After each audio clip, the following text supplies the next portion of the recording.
There's a range of factors here. It's hard to really gauge what percentage, or I can't attribute at this point what percentage each of those factors are.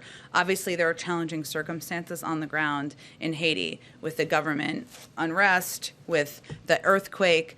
There are also a number of smugglers who are taking advantage of this, and we've seen that over the course of the last couple of weeks.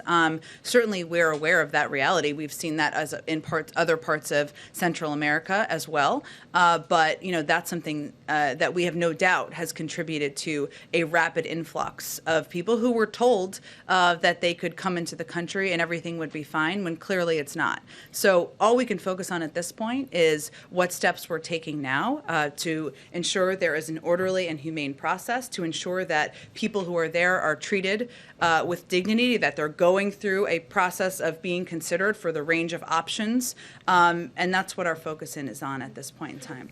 Sort of related things for that. President Biden ran on a promise to use government to help people and that he would be able to wield the powers of government effectively. But we've seen on a range of issues, whether it's the pandemic, immigration, Afghanistan, some missteps or places where the government trying to do its best hasn't necessarily been good enough. So what do you say to a voter who might be saying, I thought Biden was going to know how to run this government, but now we're looking at a potential government shutdown in a week and a default on U.S. debt? I would say that every president is elected to weather storms and navigate crises, and they come to every presidency.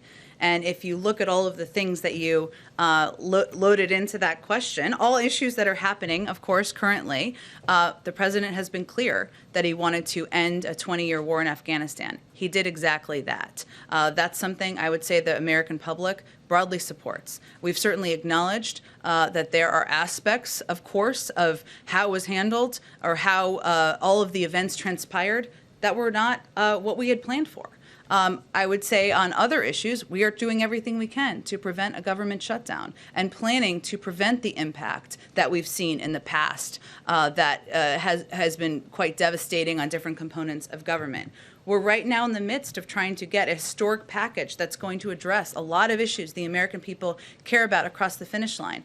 And making policy is messy, so we're right in the middle of that. So I would say to anyone who feels that way, we're in the middle of navigating and weathering storms and dealing with crises. That's what a president should do. That's what an administration should do. We're not going to shy away from that, and that's what people were elected him to get through.